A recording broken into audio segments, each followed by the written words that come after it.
प्यारे बच्चों, आप देख रहे हैं चैनल ललित दिव्य विज्ञान सागर। इसमें आज हम आप लोगों को वृत्त से जुड़ी संपूर्ण जानकारी बताएंगे। यदि जानकारी अच्छी लगे तो वीडियो को लाइक और चैनल को सब्सक्राइब ज़रूर कर लीजिएगा। तो आइए शुरू करते हैं। इस अध्याय में हम वृत्त के केंद्र पर बात करेंगे। त्रिज्या, परिधि, व्यास, वृत्तखंड, स्पर्श रेखा, त्रिज्यखंड, केंद्रीय कोण, जीवा, छेदक रेखा आदि पर बात करेंगे। तो आइए शुरू करते हैं वृत्त की परिभाषा से। किसी निश्चित बिंदु के परितः समान दूरी पर स्थित बिंदुओं का बिंदुपथ वृत्त कहलाता है। यहाँ पर निश्चित बिंदु O है और इससे समान दूरी R पर स्थित बिंदुओं का बिंदुपथ वृत्त कहलाता है। और वृत्त के केंद्र पर बात करें तो जो निश्चित बिंदु लिया गया था वो वृत्त का केंद्र O है। वृत्त के बिल्कुल मध्य में स्थित बिंदु को वृत्त का केंद्र कहते हैं। यहाँ पर चित्र में वृत्त का केंद्र O है जो वृत्त के बीचों बीच में स्थित है। हम बात करते हैं वृत्त की त्रिज्या क्या होती है। तो केंद्र से परिधि को मिलाने वाली जो रेखा होगी वो वृत्त की त्रिज्या कहलाती है। चित्र में केंद्र O है और परिधि पर स्थित बिंदु P है, इसको मिलाने वाली रेखा वृत्त की त्रिज्या है। वृत्त का व्यास अंग्रेजी में इसे डायमीटर कहते हैं। वृत्त की परिधि को दो स्थानों पर मिलने वाली रेखा जो वृत्त के केंद्र से होकर जाती है वृत्त का व्यास कहलाती है। यहाँ पर जो रेखा AB है वो वृत्त के केंद्र O से होकर जा रही है, इसलिए वृत्त का व्यास है। वृत्त का व्यास त्रिज्या का 2 गुना होता है, तो व्यास बराबर 2 गुणे त्रिज्या इक्वल टू 2R। अब वृत्त की परिधि की बात करते हैं, जिसको अंग्रेजी में सर्कमफ्रेंस के नाम से भी बोलते हैं।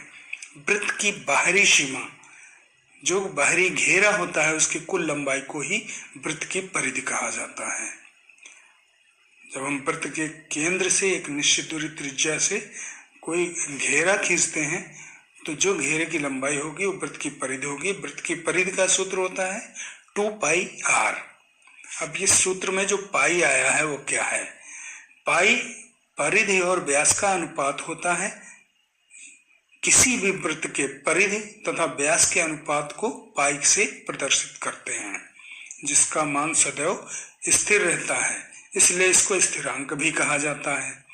पाई बराबर परिधि, जिसका सूत्र 2πr होता है, बटे व्यास 2r।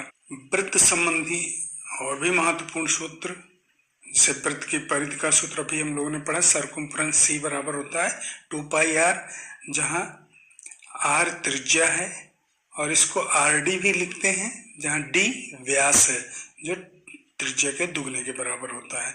वृत्त का क्षेत्रफल A बराबर πr²। वृत्त का व्यास डायमीटर D 2r के बराबर होता है, अर्थात त्रिज्या का दुगना होता है। यहाँ से अगर त्रिज्या हम ज्ञात करना चाहें तो व्यास का आधा कर देंगे, D/2 हो जाएगा। अब हम बात करते हैं वृत्त की जीवा, कॉर्ड की। तो वृत्त की परिधि पर स्थित दो बिंदुओं को मिलाने वाली रेखा वृत्त की जीवा कहलाती है। रेखा AB वृत्त की जीवा है। यहाँ पे वृत्त की परिधि को दो बिंदु A और B हैं, जिनको मिलाने वाली रेखा AB वृत्त की जीवा कहलाती है। वृत्त की जीवा के विशेषताएं क्या होती हैं? वृत्त की परिधि पर स्थित कोई भी दो बिंदुओं को मिलाने वाली समस्त रेखाएं वृत्त की जीवा होती हैं। वृत्त की सबसे बड़ी जीवा को वृत्त का व्यास कहते हैं। तो यहाँ पर AB, CD, EF, GH ये सब जीवाएं हैं और XY वो जीवा है जो वृत्त पर सबसे बड़ी है और केंद्र से होकर जाती है, इसको हम व्यास भी कहते हैं। जब वृत्तखंड की बात करते हैं, वृत्त का व्यास वृत्त को 2 बराबर भागों में विभाजित करता है, जिन्हें अर्धवृत्तखंड कहते हैं। कोई भी वृत्त की जो जीवा है वृत्त को 2 भाग में विभाजित करती है। जो छोटा भाग होता है वो लघु वृत्तखंड और बड़ा भाग दीर्घ वृत्तखंड कहलाता है, जैसा कि चित्र में दिखाया गया है। वृत्त का जो व्यास है वो वृत्त को 2 भागों में विभाजित करता है। तो आधे भाग को अर्धवृत्त कहते हैं। अर्धवृत्त का क्षेत्रफल निकालना होता है तो वृत्त के क्षेत्रफल का आधा करते हैं, पाई आर स्क्वायर बटे 2। और अर्धवृत्त की परिधि या परिमाप का मान कैसे ज्ञात करते हैं, तो उसके लिए हमें पाई आर प्लस 2r या आर डी प्लस डी सूत्र से ज्ञात करते हैं। अब हम बात करते हैं वृत्त के चाप की। चाप होता गया है, अंग्रेजी में इसको आर्क कहते हैं। वृत्त की दो त्रिज्याओं से पृथक हुए परिधि के भाग को चाप कहते हैं।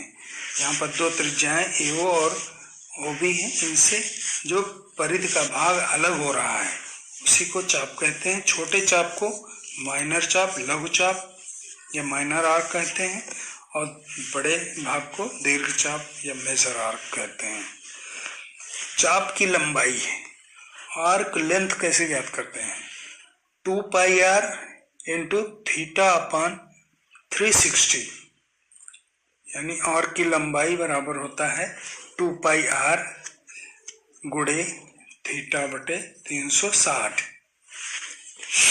यानी परिधि गुणे थीटा बटे 360 से हम आर्क की लंबाई ज्ञात कर सकते हैं।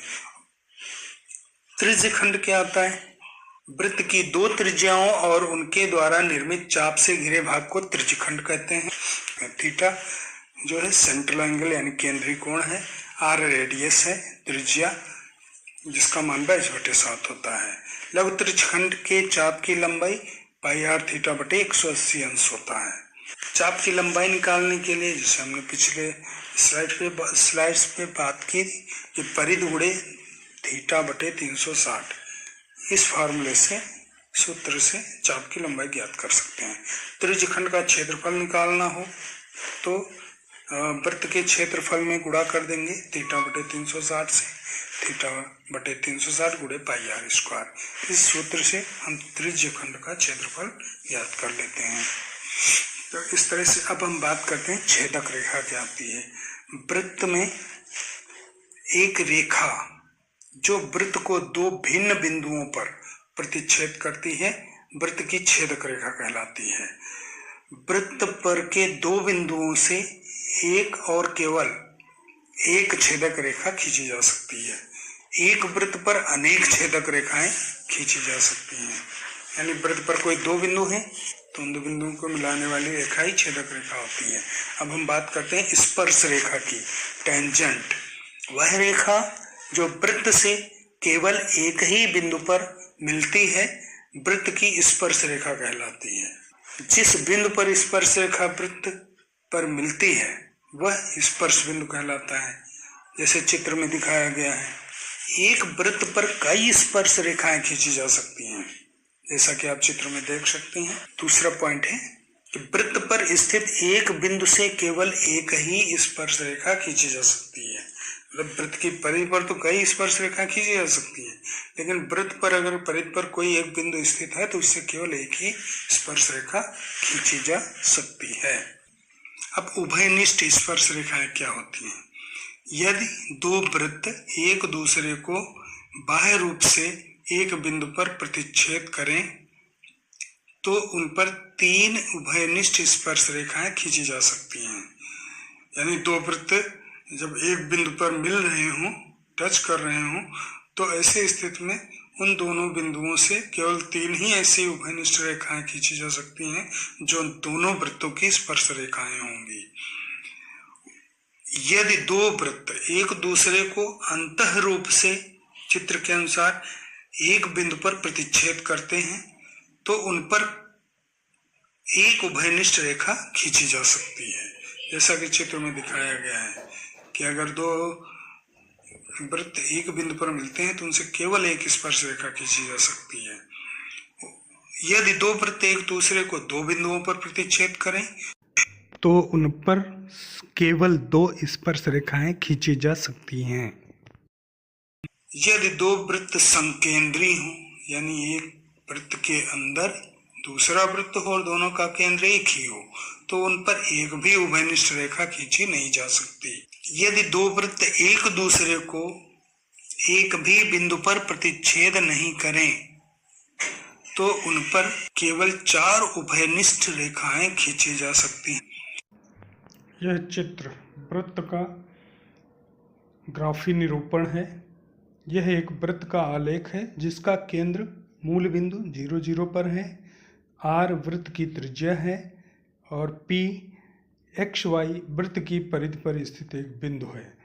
तो इस प्रकार से वृत्त का जो मानक समीकरण होगा वह x² + y² बराबर r²। पूरा वीडियो देखने के लिए धन्यवाद। प्लीज़ लाइक एवं सब्सक्राइब द चैनल।